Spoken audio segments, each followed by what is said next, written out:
I just got the Flair 58+2 manual espresso machine the other week, and I gotta say, it's been an absolute blast using it. If you're a coffee nerd and you love espresso in particular, this machine is gonna be like Disneyland for you, because it's super hands-on and the most fun experience while making an espresso shot by far than with any other machine. Having said that though, there's a few notes that you should take into consideration before buying one, so stay tuned. I'll cover everything from pros to how to use this machine and cons, so let's dive right into it. Okay, so this machine is an iteration of the previous Flair 58, which comes with a few improvements, starting with the integrated preheat controller, which is now built into the base of the machine, resulting in a simplified wiring, better aesthetics, and making it more user-friendly. So having this preheat system is the first pro of this machine, as it's very important for consistent extraction and not having to do it manually before every shot by running hot water through the portafilter and the chamber. So this is a big plus for a manual espresso machine, and it comes in 3 settings for different types of roasts. You press 1 for 85, 2 for 90, and 3 for 95 degrees Celsius. They've now also included a mirror that snaps onto the side of the machine to watch your extraction and shots, which is part of my second pro of this machine, and that is simply the stylish and very cool looking design. It's full stainless steel with very little plastic components, especially where it's most important in the chamber where the hot water goes. That's a big plus for me because all of the cheaper espresso machines and coffee makers usually have a lot of plastic components. The dark walnut wood accents give it the elegant and timeless look. It's definitely a conversation starter when you have guests around, and it takes up very small space in any kitchen, so definitely love the design. And lastly, but most importantly, the Flair 58+2 produces some exceptional espresso quality espresso shots that rival those from higher end electric machines, even commercial machines. Its manual lever design allows for precise control over pressure profiling, enabling users to fine-tune their extraction process for the most optimal flavor. It comes with the industry standard 58mm portafilter and 2 baskets, one high flow and one low flow basket, giving you further control and the option for different extraction profiles, but I'm gonna be using the high flow basket because it's just a little bit more beginner friendly. And with that, let's make a shot of espresso. Okay, so first you want to turn on the heating system so that the brew head can warm up. My coffee is medium roast, so I'm gonna use the second setting for 90 degrees. If you're using darker roast, you should go with a lower temperature or the first setting, or if you're using a lighter roast, you should go with the third setting. And before you weigh out your coffee and warm up your water, you just place your portafilter into the group head so that it can warm up as well. And then we're gonna weigh out 18 grams of coffee. Make sure you always have a fresh bag of beans, not older than 30 days, because that's crucial for pulling a tasty shot of espresso and achieving the right pressure.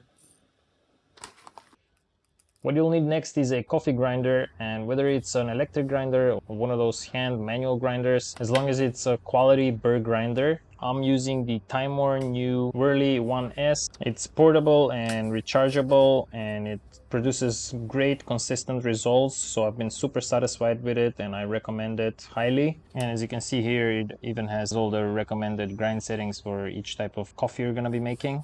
I'll have a link down below from each item that I'm going to be using in this video, together with the Flair 58 of course, so if you're interested in getting any of these items, you can check out the description. For best results, I also recommend a temperature controlled electric kettle. This is also from Timor. It's the Smart Fish Kettle, and you can choose any temperature from 40 to 100 degrees. For our purpose, I think for a medium roast, I would go with a 93 degrees temperature. It even has this advanced feature to maintain the temperature you set until you turn it off. So depending on your roast, if you have a darker roast, you would go down to 90, and if you have a lighter roast, you can go up to 96 degrees. So now that we have our ground coffee and water ready, it's time to prep the puck. The portafilter is nice and warm now. I'm gonna put my funnel so that I don't spill any coffee.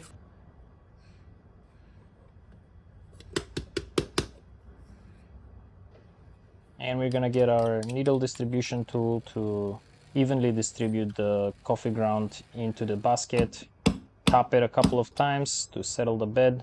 This is another espresso distributing tool to further even the grounds, and now it's finally ready to temp it. Don't temp it too hard, so when you feel you've hit that bottom, you can stop. And finally, this is the puck screen that comes with the machine that helps with evenly distributing the water, which in turn helps with more even extraction and also keeps the group head clean. Okay, so next with the lever down, you're gonna fill up the chamber with hot water up to the top. We're gonna place our espresso cup, adjust the mirror so we can follow our shot. We're going to lift the lever up as far as it goes.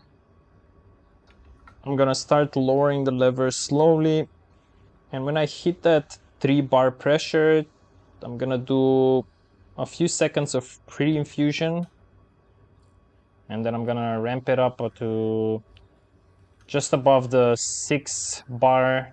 I'm gonna try and hold it in between 6 and 9, right at 12 o'clock. That's where you wanna keep it for the perfect extraction.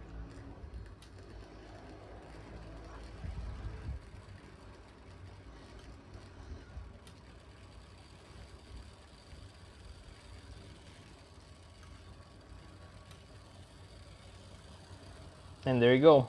Crema is so thick you can spread it on a slice of bread.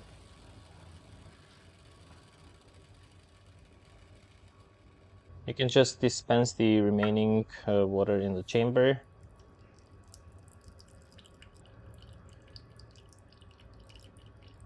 And remove the portafilter then. And thanks to the puck screen, you can see the chamber is spotless clean almost. Which is another kind of pro with this machine, is that it doesn't require a lot of maintenance. All you would ever need to do is just rinse this rubber drip tray from below the chamber from time to time. So before we wrap up, I want to talk about the few cons that I have with using the Flair 58+2. And as with any other manual lever espresso machine, there's a bit of a learning curve here. It will take you some time to develop a certain level of skill and understanding to achieve consistent results. Beginners may find the initial learning process a bit challenging, especially when dialing in an espresso and pulling the perfect creamy shot every time. But that's what I'm here for. Subscribe to my channel, and I'm gonna have a video very soon with this machine on how to dial in a shot, and I'll try and break it down in a super simple way so you can skip the learning process and start making delicious coffee at home right away. Next con I would say is the limitation on only being able to make a 1 cup of espresso. But I'm pretty sure you can find a portafilter that has a double shot spout on the bottom. And then there's the limitation of not being able to make any cappuccinos and flat whites. So for that, you'll have to kind of use either a French press or a regular milk frother, which doesn't really produce the same type of microfoam. But the good news is that Flair recently just released the Wizard Milk Steamer, which is basically a stovetop milk steaming wand designed to bring cafe quality microfoam for only 180 bucks. I'm hoping to get that soon and test it myself because it looks pretty sick. And one more thing that I noticed that kind of bothered me while I was using the Flair 58+2 was that the heating system didn't have an auto turn off feature. So you have to remember to turn it off every time after you've finished using the machine.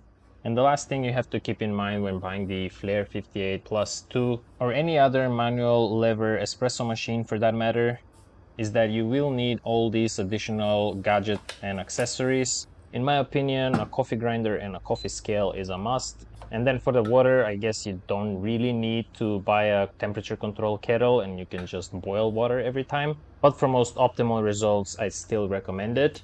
And the rest of the accessories and gadgets are pretty cheap, so I'll have them listed out in the description below. But even having all that into consideration, I highly recommend it. I have to say I've tested and tried a bunch of espresso machines, and this is, I think, so far my favorite one. It's just really fun to use it, and every morning the whole ritual of making an espresso feels like craftsmanship, and it's just deeply satisfying every time. So that's it for this video, guys. If you found it helpful, don't forget to give it a thumbs up. Let me know if you have any questions down in the comments, and subscribe for more coffee content. I'm the Espresso Doc, and I'll catch you in the next one.